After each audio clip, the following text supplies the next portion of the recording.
Ikikutangazia kutoka mjini Goma, mashariki mwa Jamhuri ya Kidemokrasia ya Kongo. Hii ni idhaa ya Kiswahili ya MTV. Tunasikika kutoka Afrika ya Kati na Mashariki. Ni muda mzuri wa kusikiliza taarifa ya habari kwa lugha bora tukufu na sanifu la Kiswahili. Leo siku ya Alhamisi, tarehe 20 mwezi Machi mwaka 2025. Mtangazaji na msimulizi wako ni Jean Paul Senesikimenywa. Kabla tukuambia mengi, sikiliza muhtasari wake. Wapiganaji wa vikundi vilivyojihami kwa silaha jimboni Kivu ya Kaskazini waombwa kwenda kwenye mpango wa kusalimisha silaha na kurudi katika jamii na uimarishaji PDDRCS kwa ajili ya kuwapokonya silaha na kukomesha hatimaye kushiriki katika kurejesha amani na usalama katika sehemu hii ya nchi. Waasi wa M23 waudhibiti mji mdogo wa Walikale jimboni Kivu ya Kaskazini tangu jioni ya Jumatano tarehe 19 mwezi Machi mwaka 2025. 23 waliuteka mji wa Walikale Centre jana kwa saa za jioni,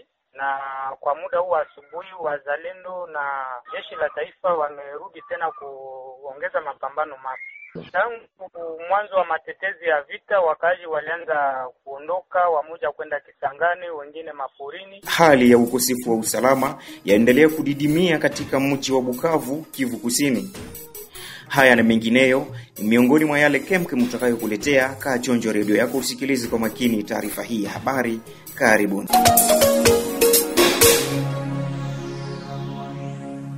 Ndugu na dada zangu, mara tena amjambo. Ifuatayo ni habari kamili.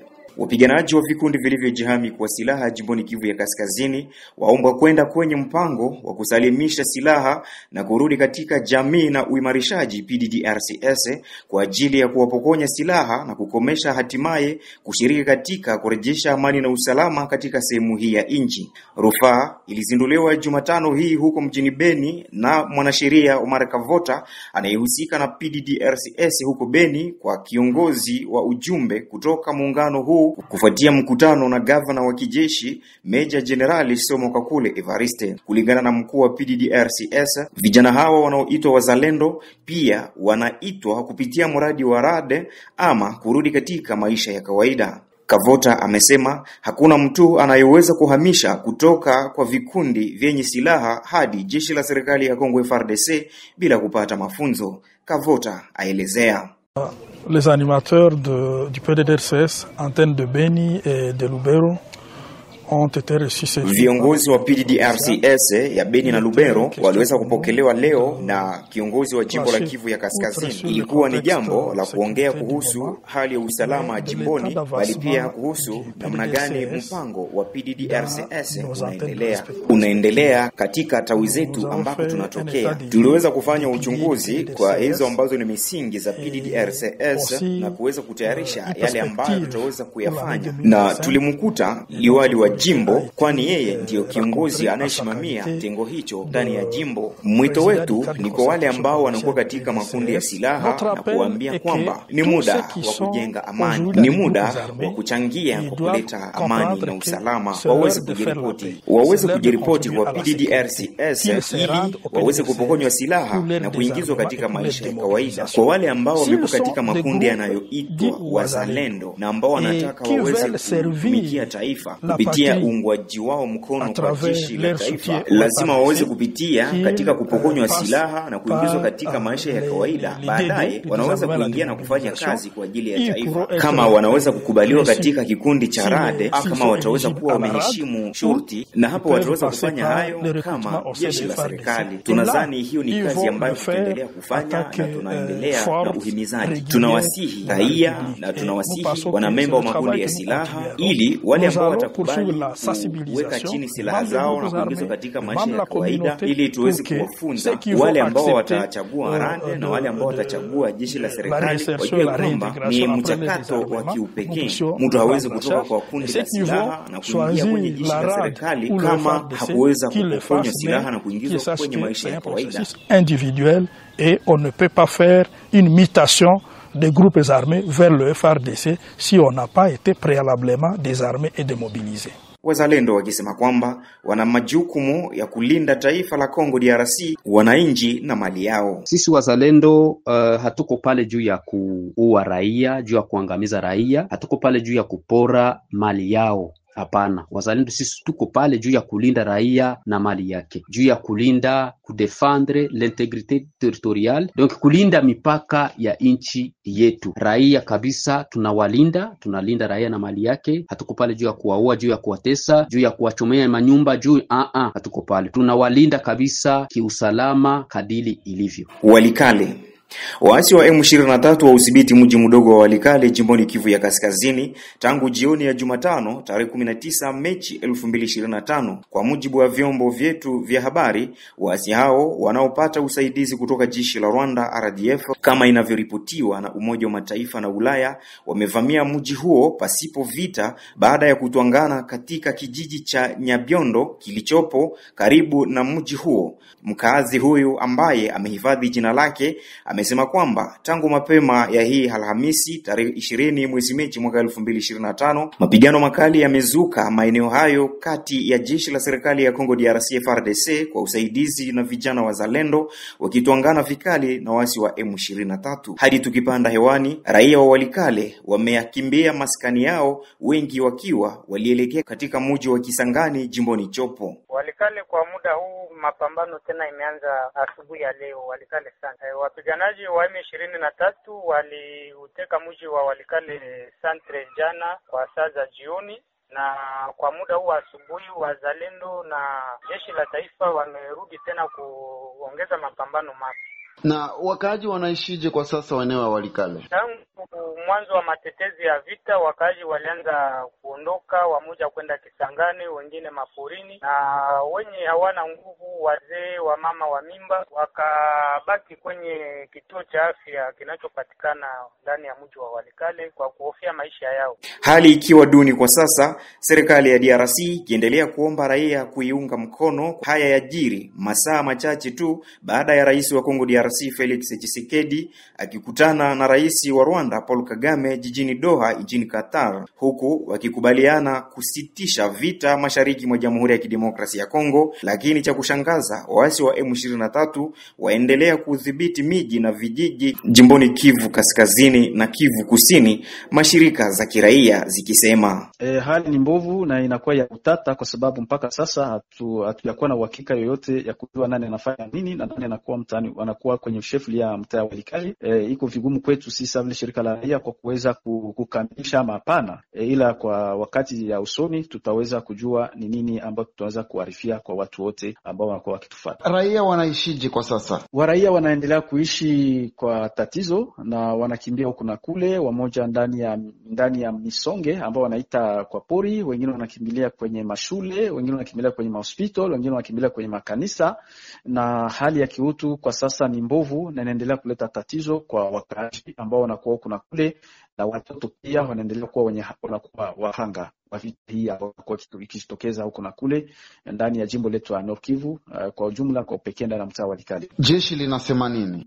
Iko kwangu nguvu kwa kuweza kusema habari za jeshi, kwa sababu mimi si mwanajeshi, ila ninakuwa kiongozi wa shirika la raia, na kwetu sisi ni kuendelea kulalamika na kuweza kuambia wakuu viongozi wafanye yulu chini kwa kuweza kuleta usalama na yoyote ambao iwezekanavyo kwa ajili ya amani na usalama ndani ya jimbo na ndani ya mtaa wa Walikale kwa pekee. Hali ya ukosefu wa usalama yaendelea kudidimia katika mji wa Bukavu, mji mkubwa wa jimbo la Kivu Kusini. Mji huu unaokuwa chini ya uongozi wa kundi la M23. Watu waendelea kuuliwa kinyama na watu wenye silaha, wengi wao kwa kupigwa risasi na wengi kubebwa mahali pasipojulikana. Hali hiyo imezusha hofu kubwa katika raia. Raia huyo ambaye tumezungumza naye asema kuwa kwa sasa ni kugumu kufahamu ni wakina nani wanahusika na hali hiyo mbovu ya usalama katika eneo hilo la Bukavu. M23 ikidai kwamba wanaoua raia ikiwa ni wafungwa waliotoroka jela za huko Bukavu wakati wa vita vilivyoendeshwa huko siku zilizopita. Mapigano makali yaripotiwa kwenye milima ya Kawela, Kivu Kusini tangu saa 2:12 asubuhi ya siku ya Alhamisi hii tarehe 20 mwezi Machi mwaka 2025. Mashambulizi makali yameanza Kawela, kaskazini magharibi mwa Minembwe, kati ya wapiganaji wanaojiita wazalendo dhidi ya wapiganaji mji wa Twirwaneho ambao wasemekana kushirikiana na waasi wa M23 AFC. Aimable Nabulizi, msemaji wa Biloze Bishambuke FABB, asema kwa sasa mapigano ni makali kwenye milima. Mapambano hayo yameendeshwa kati ya wazalendo waliojihami kupigania nchi yao, wakifukuza hao wanaojiita wa AFC Twirwaneho waliojiunga kirasmi na M23 huku milima mirefu ya Minembwe. Walikuwa wakiongozwa na kanali yule makanika aliyefariki. Wamejihami kabisa kuwa hao ndio tawi la M23. Na leo pia kabisa mapambano naona kabisa leo siku ya 4 yamelamukia katika kijiji cha Kawera, huko tena Ngandura, huko Mbugamo, ni pale tu katika pembezoni za centre ya Minembwe ndio kwenye tuko. Pambano hiyo kabisa inaendelea mpaka Mikenge huko Itombwe. Huko kabisa wazalendo wakilenga kushambulia centre ya Mikenge nayo iliyomilikiwa na wale wa AFC Twirwaneho. Na huko jimboni Ituri, mapigano bado yaripotiwa kati ya jeshi la ulinzi wa wananchi wa Uganda UPDF na kundi la wapiganaji wa Codeco wilayani Jugu katika kijiji cha Fataki. Duru zetu zasema kwamba vijana wa Codeco walijaribu kushambulia magari za jeshi la Uganda UPDF, ila kwa sasa Codeco ikalalamika kwamba hawaelewi kwa nini uwepo wa jeshi hilo la Uganda. Vita hivi vimesababisha raia kuyahama maskani yao, wengi wao wakiwa wakimbilia katika kambi ya MONUSCO. Moja kwa moja tunaungana naye Constant Sam Bagalwa, mwandishi wetu wa habari akiwa kwa sasa huko Fataki. Constant Sam Bagalwa, hali ikoje huko sehemu za Fataki katika wilaya ya Jugu? Utafahamu kwamba huko Jugu operations zimeendelea, ila wakazi wote wa Fataki walitoka wanajielekeza kwenye kambi ya MONUSCO huko Jaiba. Lakini hapa Jugu kwa sasa, hapa Fataki kwa sasa ukiangalia utaona kwamba wapiganaji wa majeshi za UPDF zimefika na vifaa vya vita kabisa, magari za vita na watu wengi wamefika kwa ajili ya kushambulia wapiganaji wa Codeco, na wao vile wanasema hawataitika na hawatachoka na kupigana na wao. Alafu wakati waliona vifaa vya vita vimefika mingi sana huko Fataki kwenye barabara nambari 27, wapiganaji wa Codeco walikamata wakashambulia magari ambazo zilikuwa zimesimama, zilikuwa zikichunga usalama ili ziweze kuendelesha safari yao. Codeco inasema nini? Codeco inasema kwamba wao wataendelea, hawatachoka. Wanasema wataendelea hadi wa UPDF watoke kwenye udongo yao. Alafu wao wamejiswali, wamesema kwamba ni nini imeacha government imeona watu wa Uganda ama jeshi za Uganda kufika Kongo bila wao kuwashindikiza. Wamefika Jugu kwa yao ya binafsi bila kuzungumza ama bila kupata hatua ya viongozi. Na upande wa UPDF wanasema nini? Kwa sasa UPDF hajasema kitu, ila ni msemaji wa Codeco nje alifanya tweet kwa kuweza kujibu kiongozi ya UPDF Jemadari Muhoozi huko Uganda.